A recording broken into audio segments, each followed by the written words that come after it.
Hey, everybody, welcome back to the first draft podcast of the draft season. This is the Raptors Rapcast weekly podcast, whatever you want to call it. I'm Samson Folk. I'm talking to Josh Codinera, who is fantastic. He's a professional scout with On Point Scouting. I've had a lot of people on this very podcast who graduated to working in the NBA. In my opinion, Josh is next up. He's fantastic. He watches the hell out of these players, does it for work, and does a damn good job at it. Josh, how the hell are you? I'm good. How are you, bro? I'm doing good. Also, some people might remember there was like a popular video that Josh and I did together breaking down Scottie Barnes' film. Everybody and their mom was like, this guy, this professional scout guy is great. Bring him on again. And I told everybody, relax. We're good friends. He'll be on again. So here we are to talk about three players that may or may not be are in the Raptors range, Great. Mm-hmm. in the top end of the presumed range, except maybe Yeah. Whitmore. I'm not sure. Well, I gave away one guy. Yeah. Mm-hmm. Gradey Dick, Kobe Bufkin, Cam Whitmore. There is a lot of energy and fervor for two of these guys. Cam Whitmore, I sent out a tweet because I'm going to be doing some prospect writing this year for the first time ever. So Nice. expect terrible things, readers. We'll see how I do. But Kobe Bufkin was a lot of people right about Kobe. A lot of people are right about Gradey Dick. There was some Sissoko, there was Leonard Miller, there was stuff like that, but not a lot of Cam Whitmore. We're going to start with the most popular one, though. Our friend, Hoop Goose, he wrote about Kobe Bufkin. I will link that in the bio if anyone wants to read something after this podcast. We're talking about Kobe Bufkin. Michigan gets the De'Aaron Fox comp for the people who feel really high on him. Movement skills are what gird his transition to the NBA, right? Give me the elevator pitch on Kobe Bufkin to the Raptors. I remember watching Michigan earlier in the season, and all the hype was about Jet Howard and his movement, shooting skills, and his ability to get his shot off, kind of make shots out of isolation situations with like crossovers and pulling up. And then I remember texting Goose and our guy Hoop Goose, and texting him and be like, hey, like there's this kid Kobe Bufkin, like he's like a 6'4" combo guard, but like every time I watch him, or every time I'm watching Jet Howard, it's like this guy keeps popping up and he keeps looking like probably maybe a better prospect than him. And it was kind of just like in the background for a little bit, and we sometimes talk about him, but then all of a sudden now he's like possibly a lottery pick, and now that everybody's digging into the tape. He had a moment where there was like a pathway to more possessions. Can you kind of walk me through? There's an injury, something pops up. Kobe Bufkin suddenly is a guy who gets more possessions. How did that go for him, and how did he make the jump from being a guy who you're kind of like, hey, this guy's pretty interesting, to being a guy who maybe could go as high as like top 10, right? Yeah, like, so I think Jalen Llewellyn went down, Canadian guy. He went down, and a lot of his Kobe Bufkin's usage went up just because he got more possessions, initiating offense. And I think the cool thing about him is that like he's able to play on and off the ball, and he gets downhill either way. So like if it's swung to him on the second side, he's attacking a closeout really well.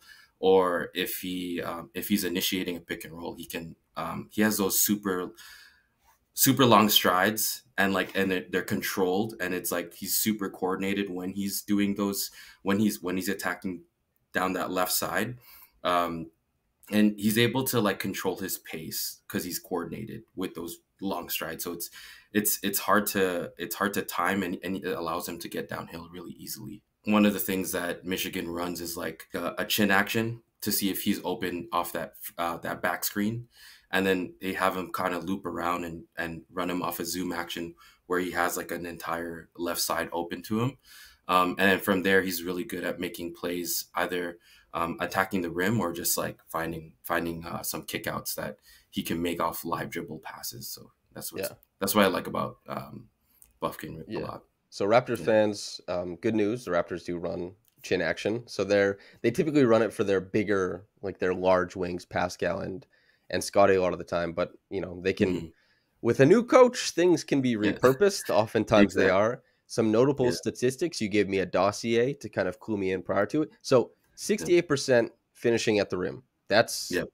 would be elite, like elite for a guard at the NBA level. It's elite for a guard Yeah. at the college level. 35.2% on catch and shoot threes, 34% overall. These are not glistening numbers from the college line, but Yeah. this is also a better spot as a shooter than a lot of the guys that Raptors have drafted lately. Like if you were thinking that the Raptors, they need to draft a shooter, this is a guy who I could conceivably see becoming a shooter, and he would Yeah. be starting from a healthier spot than a lot of the Raptors' recent draft picks. I kind of want to Yeah. talk about that finishing at the rim. What makes him so capable to do so? What are some of the counters, and why would you expect it to succeed at the NBA level? Yeah, I think one of the things I noticed the most about him is he's so flexible in his upper body that he can change angles when defenders come rotate over and try to block him. So he's one of those guards that not only does he have the touch, so he can do like the high finishes off glass or the floaters that are like not all the way at the rim but like a little bit further away. He could also like do the one hand pickup, absorb contact, and then like use that shoulder flexibility and go around defenders, which is pretty useful. And he has super long arms. Even though he's 6'4", I feel like he has like maybe 3-4 plus inches on his wingspan that just allows him to be so really really good as a finisher. And he also has like his hands are really good too. So like he's one of those lefty guys that like when they move their hands, it's like it snaps. You know what I mean? Like it's almost like a jab in boxing where it's like he could kind of start off here and it's like a quick, oh, it's already here, and it's hard to time to block. So Sounds like that's me. what makes him, yeah. Yeah. Let's talk about the first step, the Hmm. athleticism. Yeah. Movement skills are really important for Raptors Hmm. fans who are watching this, and I'm sure there'll be some people who aren't Raptors fans who just want to hear about Kobe Bufkin, but the Raptors haven't had that at the guard position. Like, Yeah. not only are Fred and Gary not flexible and malleable at the rim, like how you're describing Kobe, but they're also Yeah. not quick to beat guys with that first step. Like a stutter rip into space and boom, it's like I'm there, I'm in the paint, something like that. Is Mhm. that something you expect to be able to translate to the NBA level? I think so, and I think it's just because his strides are so long. Like that first step, even it's like you combine it with a quick first step, and on top of like The a second long step, step, the third the step, second yeah, step exactly. It's almost like it's really hard for guys. They most defenders would probably have to turn their hips right. to kind of keep up with him, You and flip those um, hips, it's yeah, you got to rest flip in that peace. Yeah, with Kobe. So yeah. yeah, and he maintains those strides. Like he just glides offensively, defensively. It's fun to watch him go from like he's guarding at the point of attack, and then a screen comes and he's like flowing straight into like a peel switch. And it's not like he has to kind of load up and then change directions. It's just he's just gliding, almost like a dancer. It's like he's Yeah. he's he's lateral sliding, and then all of a sudden he turns his hips and he's going the other way, switching onto another defender or W- another offensive player. Would he be the Raptors' most athletic guard since Norm? Probably. Ooh, yeah, I'd say so. Yeah, probably. You're Like, thinking like Jeff is athletic, like he's quick, mhm, but he doesn't have, from what I've seen, like a similar vertical pop to yeah, Kobe. yeah. Yeah, I don't think Kobe has like a super great vertical pop, but like I think he has super long arms that just allow him to yeah.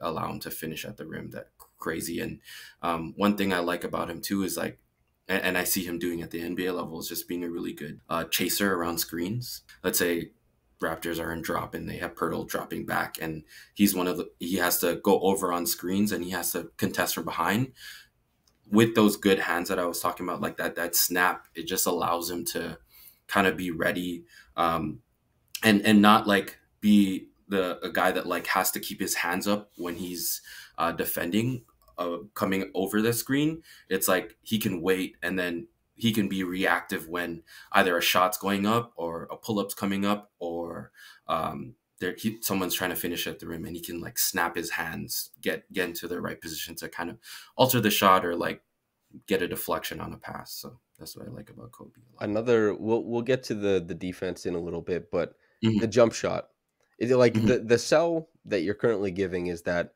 the guy will use his athleticism, his length to make a killing if he can in advantage situations. Like he's Yeah. getting downhill, he's making good on that. We can see that happening at the NBA level.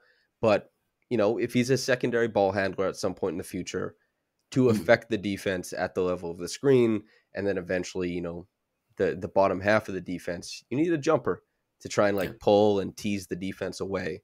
So just to reset the numbers once again, 35% on his catch and shoot threes. College, that's a closer line. 34% overall, 39% on his mid-range dribble jumpers. Yeah. That one to me kind of stands out as that's pretty encouraging. That was something I talked about with Ben Pfeiffer around Pascal Siakam, was like Pascal's long mid-range was a seldom talked about aspect of him as a prospect. I want to make sure we don't miss on this for Kobe. How do you see the jumper kind of transitioning, improving, and I guess becoming an overall part of how he initiates offense? He jumped as far as like from last year, his first season with Michigan, he was a 22% 3-point shooter, and then he bumped that up to 35%, and then at the free throw line, he's a 85% shooter. So you could that just kind of indicator of like he has a really good touch. Now it's just kind of being able to combine his movement skills and kind of just being able to play out of bend and use his pull up jumper, because he's kind of tight in his shoulders. I find when he pulls up, so I think just opening that up will allow him to be more smooth and get into his pull up a little bit easier. And yeah, like I think I definitely see him being able to develop into like a decent pull up shooter. I think so. So the Raptors also employ Scottie Barnes, who Hmm. I suspect Buff. I don't expect his guard skills to be there next year. I expect them to slowly improve over the next few years, and that might change how the Raptors use him to initiate. But the Raptors Hmm. found something last year using Scottie as a hub, cut off of interplay with two-man stuff. Is there any reference for Kobe finding like that with a big, doing it at any level? Does he make good reads? Is he like an intuitive cutter? This kind of stuff. Yeah, yeah, I would say he's definitely an intuitive cutter, and that's what makes him so versatile because he can be on and off the ball. He's really good at like playing off the catch. So when he's coming off their zoom action, he's really good at like finding opposite side guys with like off a live dribble. So I think if he can run like DHO actions with Scotty, I think that would probably be his like one of his go-to things if he ends up on the Raptors. And then as far as like as someone that it plays as a hub, I'm not sure, but he does make mostly good decisions when he has the ball in his hands. So You mentioned step up screens, good live mhm, dribble passing. Let's say the Raptors, like they love him in early offense. He comes to the team, yeah. they love him in early offense. Let's say teams they get pretty aggressive at the point of attack. What was he seeing mostly at Michigan if he was used in anything similar? It was like you said, it was mostly out of our early offense, Yeah. and I think they would typically sit back on him just because like he wasn't fully like a knockdown shooter. So I think a lot of people would go under on him. If they do like kind of play him more aggressively, he'd be able to get by them. And then I think one of my favorite thing is when he gets downhill on the left side, and he can just kind of make plays out of that side. So. Does he Yeah. there's like the cat and mouse game, right? Hmm. You draw the defense over, in a lot of cases the weak side zone, very popular, Yeah. not only like maybe not as popular in college, but certainly at the NBA. Is Hmm. that is he beating that guy a lot of the time? Is he shifting him to where he wants before he, you talked about finding guys on the opposite side. A lot of Yeah. finding guys on the opposite side is about, sending Being able the to. weak side zone the wrong way and then creating that Yeah. open look. How is he at that? Yeah. Like I think he's able to snake a little bit, and he has like a really wide crossover. It's hard to stay in front of because it's super wide if you're a smaller guard on him.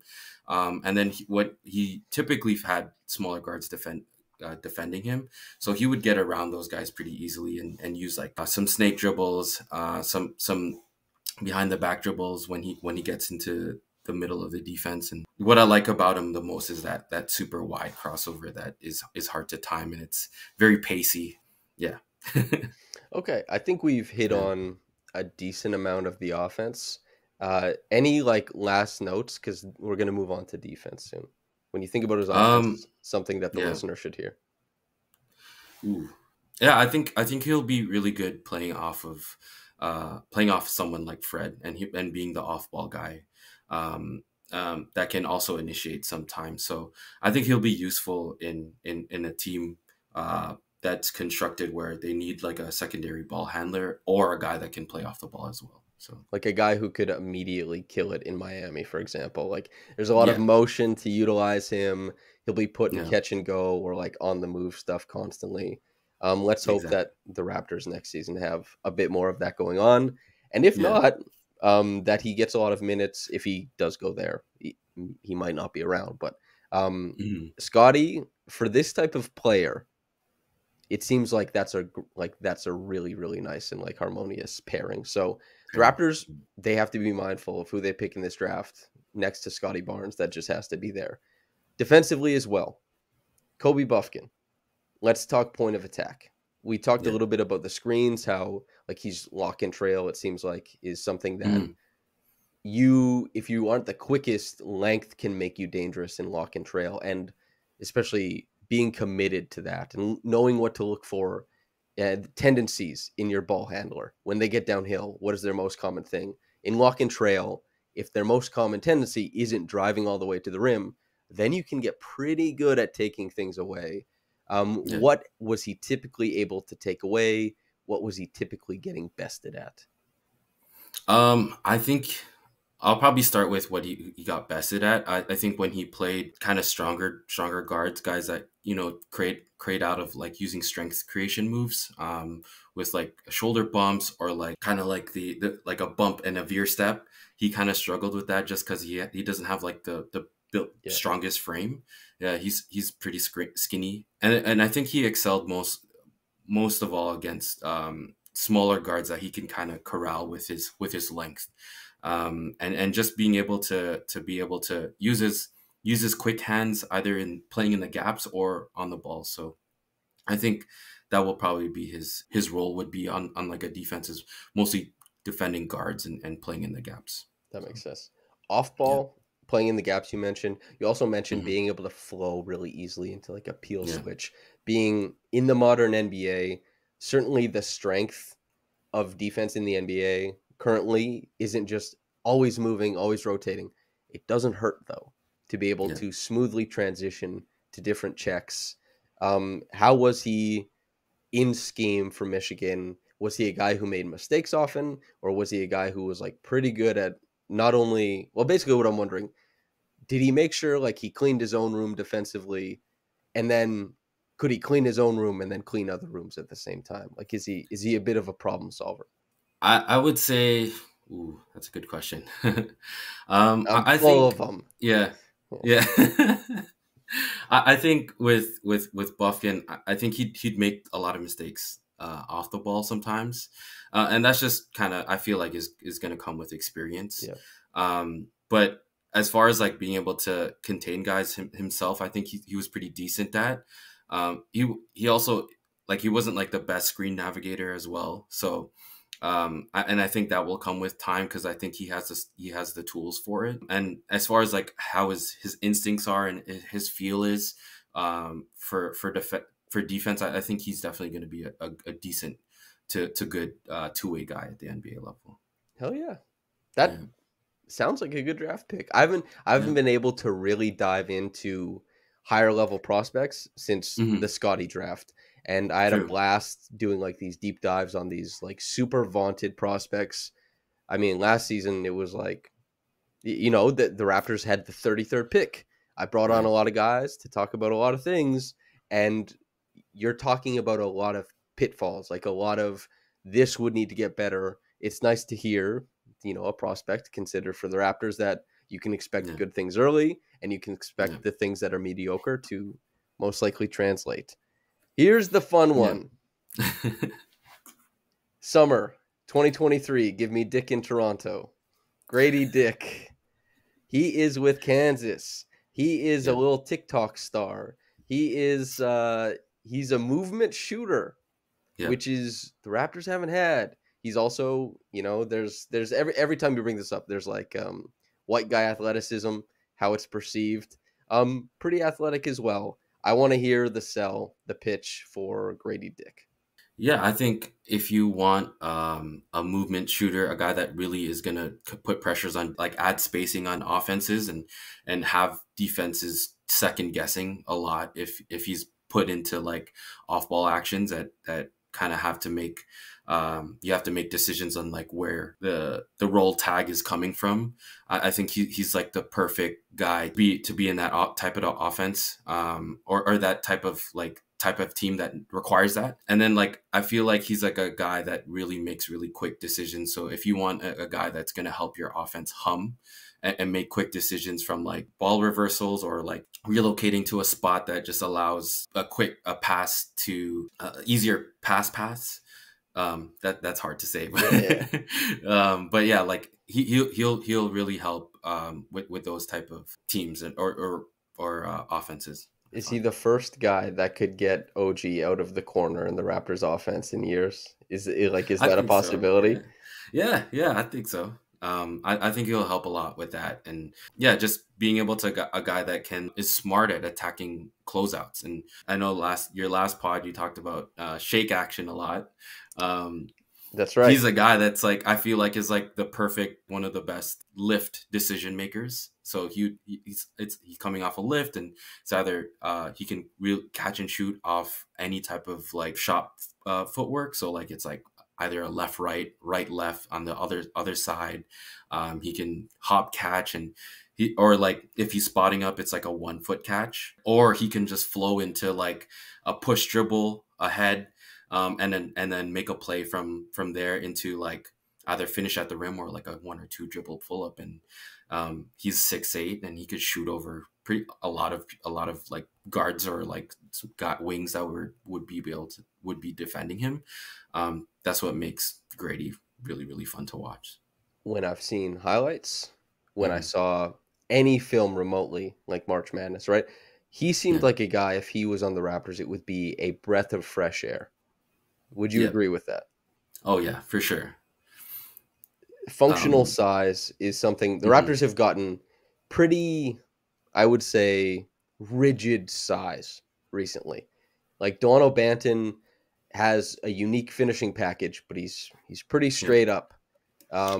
Pascal is pretty liquid, but he's 29, right? Like he's Yeah. a max player. He's getting paid to be fantastic. Scottie Barnes, for all the things that he's really great at, he's not a liquid wing. He's not like No. smooth and svelte through the lane or anything like that.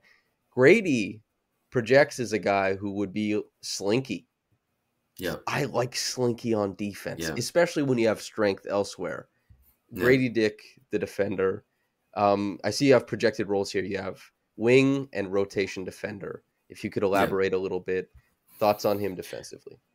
Yeah, I think he's really good at making and angling in to kind of be in the perfect position all the time. He maintains shells really well on defense, and what I mean by that is that like he kind of finds and rotates over to like the perfect angle where he's not like out of position or he's overly committed to a guy. He kind of just shows into a spot. It's almost similar to like the way Marc Gasol was kind of really good at that. Yeah. It's like I'm gonna just show and I'm gonna take up space in this specific spot where I know like an action is gonna um, kind of happen. You project your Or presence farther than it actually exists. it Yeah. actually exists. Yeah, and like I wouldn't say like he's like he has a crazy good foot speed because that's not really true. But he's slinky. He's flexible, and he's able to kind of move his body around and he's just a really good anticipator of rotation on both ends. So offensively, good at relocating, and like on defense, he's good at anticipating that. Where yeah, so I wanna hammer in on the shooting. So Yeah. the notable statistics that you've given me: 52% of his shots were from three, six Yeah. attempts a game. He shot 40%. Yeah. You have here noted like very high shooting gravity. That's Yeah. like that's something He's that has not been super present on the Raptors either. Go ahead. it's cool because like he's kind of always has to be in denied, and what I've noticed is like most scouting reports against him for college teams just deny him, just be in full deny off the ball, even if there's like a really good, like they have Jalen Wilson, who's a pretty decent guy that gets to the rim for Kansas. It's like just deny Grady that, and it's like he has real shooting gravity. So and I think like his shooting is a real NBA skill. Okay, and Hmm. the counter then. You're getting deny. You shoot the hell out of the basketball. What do you do with the deny defense as a cutter? What do you do when teams are maybe there's like a Gradey Dick on the other end, right? Who's going to show in space, and it's going to make you like, hmm, I'm not. Not only am I getting chased off the line, I'm not getting all Hmm. the way to the rim. What are the counters? At the NBA level in your mind.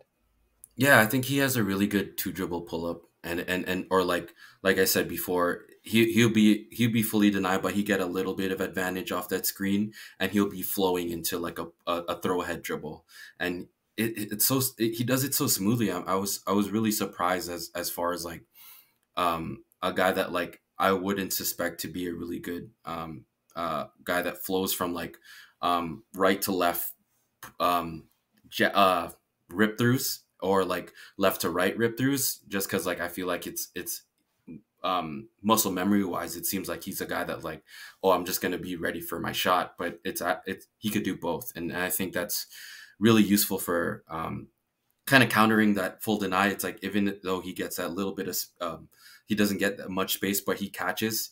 He can kind of keep that momentum and maintain his momentum off the catch, which is really good.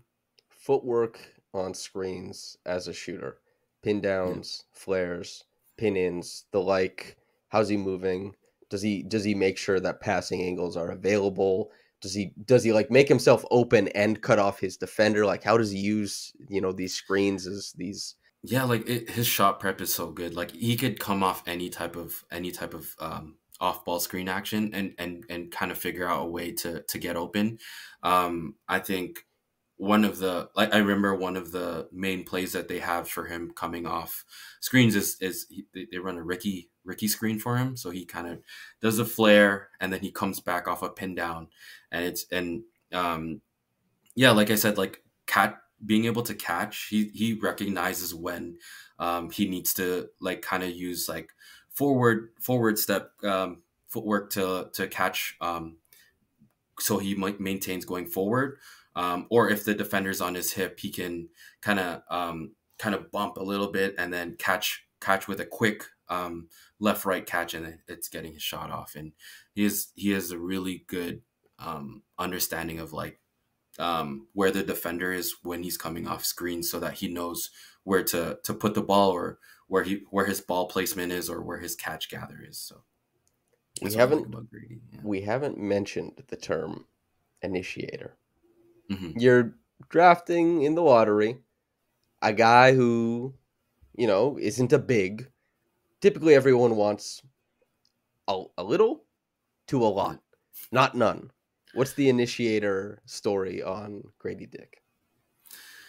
It's hard. I think he'll be a good transition initiator. He's pretty smart with the ball. He has a decent handle. I wouldn't say he's like he would be able to manipulate crazy good defenders, but I think he'll be able to like run some simple stuff and be able to come off screens a little bit. But I wouldn't say like as far as like being able to create from a standstill and kind of create like in isolation situations, besides like simple step backs and um or I feel like he would be at best kind of attacking closeouts, and he has a really good triple threat rip through game that is pretty cool. Like he could use some stutter rips or like some long strided first step long step rip throughs and get all the way to the rim. So Yeah. the thing is Yeah. Grady Dick. finishing at the rim. What's the deal there? We haven't mentioned that either. What's Yeah. He gets pushed downhill. They start funneling. Some shoot like Joe Wieskamp shoots the hell out of the basketball. He's also pretty tall. He also has a way better vertical than people might think. You funnel him downhill, you have no problems. You Yeah. funnel Gradey Dick downhill. Is he a guy who can draw the defense, make the laydown, go to the opposite corner? Is he a guy who can finish over top sometimes? What's the story there? Yeah, I think you mentioned looking at the opposite corner. He's I think in December I put out a tweet and I was just like something I noticed is that when he attacked the closeout, he was really making these crazy baseline jump passes, right? And I think he's pretty flexible in the air as well. So especially when he jumps off two, when he gets like a full 2 foot gather, he could either he likes going down the left side. So like he either gets down if it's baseline and he's attacking on that left baseline, he's kind of looking at the rim, gathering the kind of that rotation and making like a crazy like left-handed skip pass to either the opposite corner or the opposite 45, and he was really good at that. And he's also pretty decent at like being able to be flexible in the air as well as far as a finisher. One of the things he likes to do is if he's coming downhill off like the left 45, he attacks off like a 2 foot hard gather, and then like it's like with his right side, but then he ends up finishing with his left, which is really cool. And yeah, he's pretty decent at finishing at the rim. I wouldn't say he's like an amazing finisher, and doesn't have like the greatest vertical pop, but he's malleable in the air. So Flexible, long, tall. We've seen a lot of players without pop make that yeah, work. yeah, Something I'm going to do for every single player we talk about, the Scottie fit. Something we see, your star player strengths mhm, inform the play of everyone. They inform development of everybody around them, right? So yeah, Fred goes to above the break on the left side because Pascal is not very good at push passes. He's way better passing across his body to the right. And yeah, so how many times have we seen those guys run the break together and Pascal makes that pass to Fred, especially when Fred was hitting a lot of catch and shoot threes? Not this year, but for many years prior. The Raptors, as long as Scottie Barnes is one of the stars on the team, are somewhat going to be defined by their transition. And I assume right in the middle of his prime may very well be the best transition team in basketball if he's surrounded by the right guys. Gradey Dick. I think I know the answer to this, but is he a guy who you're very confident in, like being a perfect transition partner, filling lanes, getting to all the spots that Scottie likes, and just being a guy who they would constantly link up? I think so. He gets out and leak outs really well. He glides in transition lanes really well, and he could do both. Like he can either spot up to the 45 or the corner in transition, or be like a trailer as well, or he could be the one that is the finishing at the rim and making plays from there. So yeah, I think he'd be really good with Scottie in like 3-on-2, 2-on-1 situations. Perfect. This brings us to Cam Whitmore. Yeah. So he is, I think, very dissimilar to the other two. Is that fair to say? Yeah. Yeah, I would say so. I want the pitch. We're talking about him last. He was the guy who he doesn't have as much buzz. Of course, the lottery hasn't happened. We'll see we'll see where the Raptors end up. Maybe Yeah. they get Yeah. number one. Maybe it's Wembanyama and all of this is moot. But Cam Whitmore, let's get the pitch. Yeah, I think you have a power slasher, um, a guy is going to be put tons of pressure on the rim, just because he's such a explosive and strong athlete that can also put the ball on the floor. A guy that's probably going to be a cat crasher, and he has a decent spot up shot that he could be a threat from. But like I think this big sell on with Whitmore is like probably a guy that excels in space. And what I mean that is like either in the half court, there's a bunch of shooter that gives them space to kind of attack one-on-one, or be used as a cutter that can kind of draw defenses in and put pressure on the rim, as far as like if he does get the ball, he'll try to smash on you, basically. Yeah. Yeah. So that is, quite different than Grady Hmm. and then Kobe. Defensively, a Yeah. little bit bigger, a little more in the frame, a little more power to it. The Raptors, I think if the bigger guys in the NBA, a lot of times now you think of playing team defense. A lot of the smaller guys, you think about point of attack being really sticky. Where does he Yeah. fit in as a defender in your mind? Yeah, I think he'll probably excel best as like a isolation defender, in one-on-one situations, just because he has that massive chest and the big shoulders that allows him to like absorb contact through his chest. And I feel like he also plays with decent bend and he can move pretty well. So like as far as like defending guys one-on-one, I think he'll be able to contain guys really well and put pressure on guys that like don't like that contact, and be a guy that like even though you get a step on him, he's still like kind of holding you with his body, if that makes sense. Yeah. And he has like powerful legs that like allows him to like, if I was going up against him, for example, it's like, how do I get around this guy? He's quick enough, he's strong enough, so I like what am I was really supposed I to do? was gonna ask, let's take Kobe Hmm. Bufkin. He gets the Yeah. step, but like they catch a shoulder, there's no foul called. That's getting flattened out, right? Like Yeah, that's it's yeah. totally, yeah, exactly. And yeah, and then Bufkin would probably have to kick out or something like that, and kind of reset the angle, or reset like trying to attack him again, just because he's a guy I feel like would probably be a really good one-on-one defender. And that's why you have him labeled as like there could be a lot of potential to being a switch defender. Yeah. Everyone goes 1 through 5. Pick your numbers. What are you comfortable switching him through? I think probably like 2 through 4. I think he's mostly going to be on wings.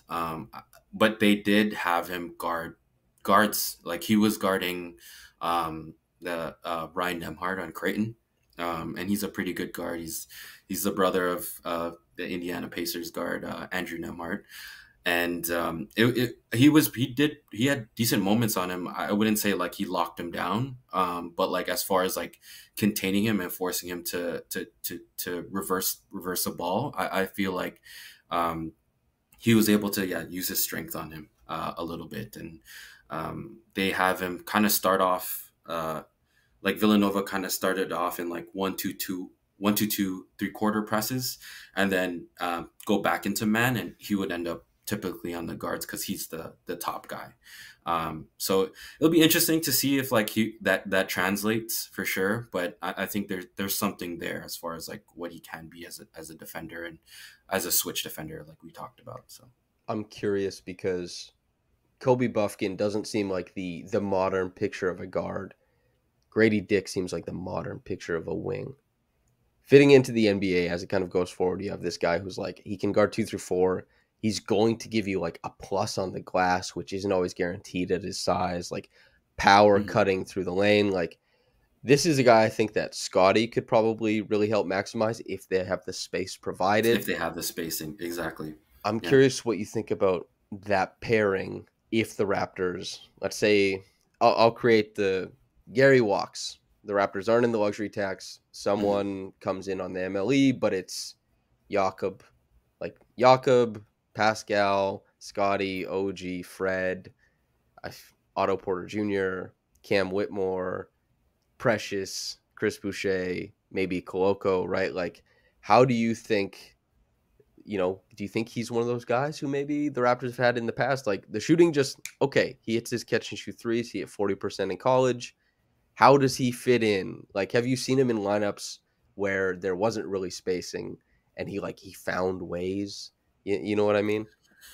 Yeah, I think with Villanova, like they didn't have much spacing either, so he would have to find ways to kind of create that, and I don't think he was the very best at that. I would say he likes to beat guys to the rim, and what I mean by that, it's like he um, explodes to the rim, and if he finds a lane, he'll be able to explode and like before the help comes, he tries to rush and he tries to like kind of just dunk on guys or beat guys with a explosive layup, and that like he either goes off 2 feet or like if he's from far he goes off one and tries to glide and try to beat guys to the rim.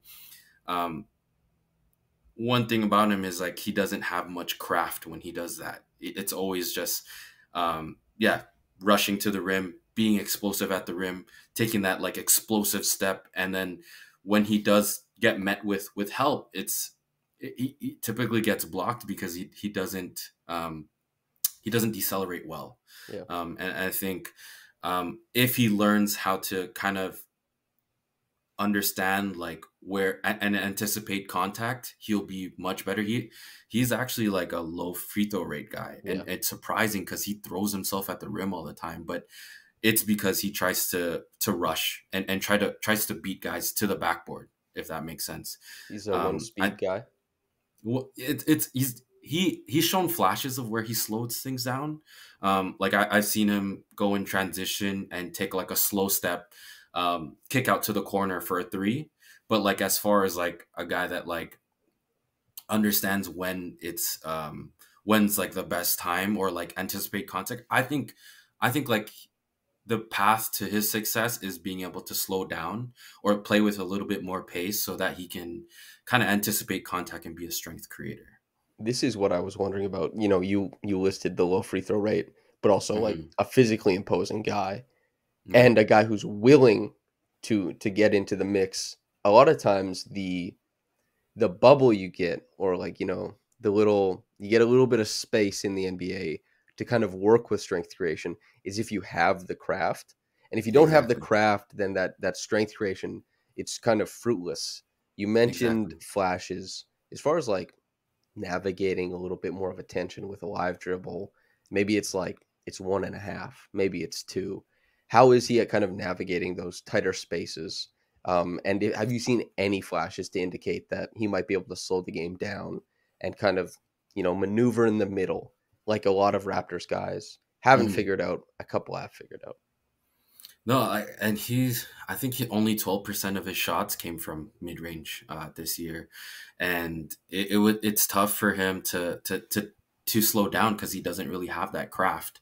But I think there's sometimes like in early offense situations they have him in like empty corners screen action, and he's really good at like because he has like an explosive first step. He's able to he's really good at rejecting, especially on the left side. He goes right to Right. left, and yeah, like beat guys that if that corner is empty and the rotation slow, he's just gonna dunk on guys. He kind of jumps similar, and his movement style, his driving style is very similar to Gerald Wallace. Wow.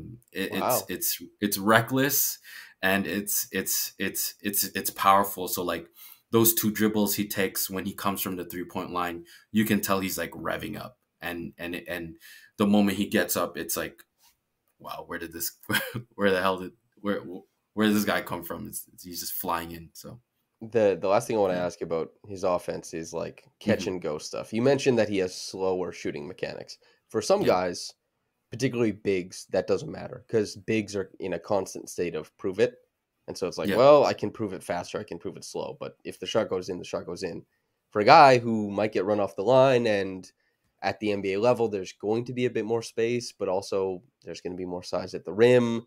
It's going to take a little bit longer to get there. Like, Yeah. and like only taking 12% of his shots in the mid range in terms of counters while attacking with advantage. What are your thoughts on him at the NBA level? He has a little bit like he has the Euro step a little bit, the slow step, and the powerful strides. But yeah, as far as like being able to play off of that, I think it's going to be tough because like he doesn't really have much craft and the craftiness in that mid range area. I think the best path for that is starting off closer and being able to decelerate and understand how he could use his body a little bit. He's shown like some spin moves that like he'll spin when he gets cut off and then like bump into a guy and finish over them. But like that, I feel like that's kind of gonna be tough for him. Yeah, like you said, at the NBA level with bigger guys, smarter defenders and guys that are able to kind of absorb that contact better. If you could pick one aspect of each guy's game, Bufkin, Gradey Dick, and Whitmore, and you're like, you just in your mind, you're so sure this translates to the NBA level, which would it be for each of them? Yeah, Bufkin. I think. Um, hmm, I think. Ooh, I'll go back to Bufkin. Let's go with Gradey. I think Yeah. obviously is his movement shooting skills. Um, I think with Cam Whitmore, is probably going to be his transition finishing.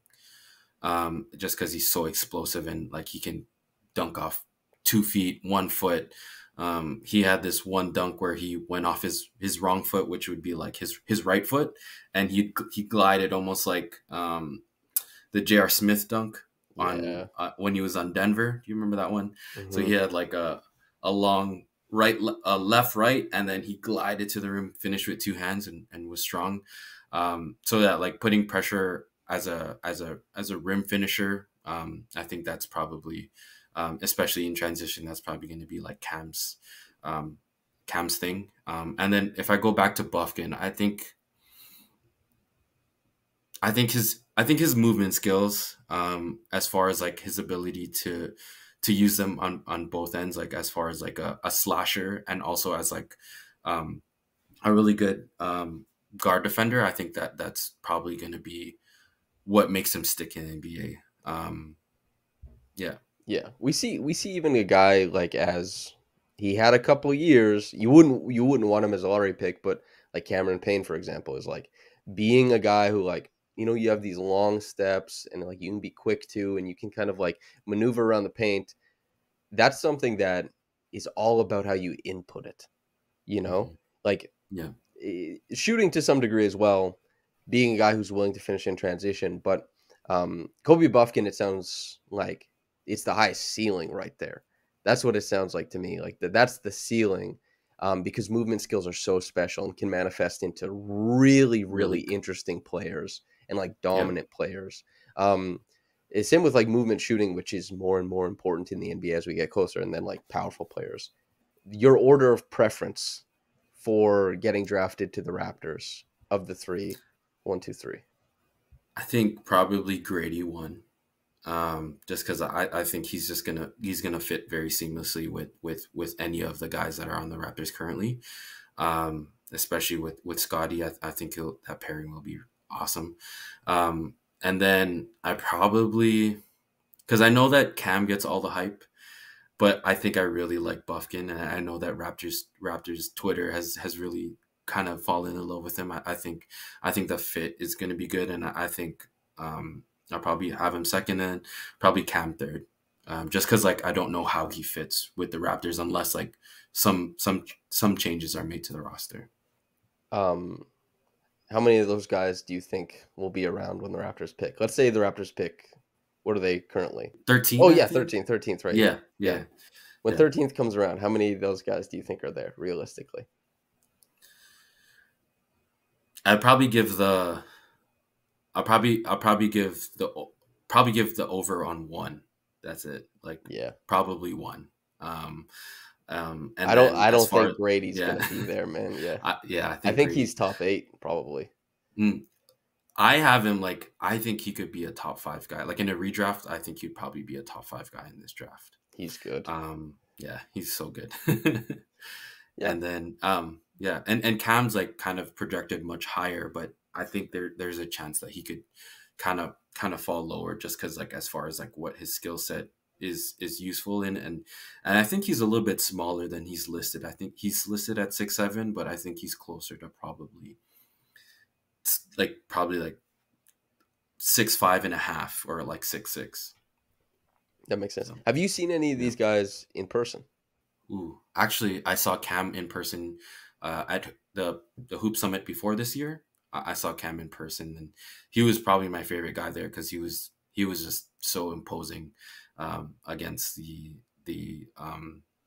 against high schoolers. So I think Cam initially at the beginning of the season was one of my favorites, and then I think the translation to college was a little bit tough for him, and he was also coming off an injury. So we'll see if that can if he can kind of get stronger coming off that injury. Just because like I don't think he was fully at his max athleticism this year.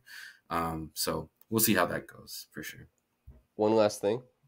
Yeah. You don't have to. You Oh, don't have to. Gradey. Sorry, my bad. Gradey was at that hoop summit too, and I don't remember. I don't remember seeing like I don't remember seeing anything much from him. Just because like in those type of environments, Yeah. all-star environments, it's hard to like for shooters to get off unless they're like asking for the ball every single time down the court. The connectors are like not seen as heavily, I would say. Yeah. Last Yeah. thing I'll ask you is you don't have to make the pitch or anything like that, but for the listener, someone they can go, the college basketball reference or kind of like poke around on statistics, someone who you think is interesting roughly in the Raptors range, a name for people to go poke around on.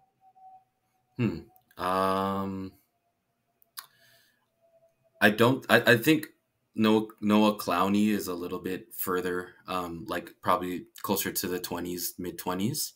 But he's someone that I'm really high on, and I think he could probably be in a redraft. I think he could probably be like a top 15 guy on it. In the thing, numbers wise, he's a really really good rebounder. Kevon Looney's having a really good playoffs this year. I think he could have that kind of similar impact because he has like really good upper body stability. So like that allows him to like stay straight while he's getting bumped and getting those rebounds. And he's super coordinated despite being like 6'10" and long limbed.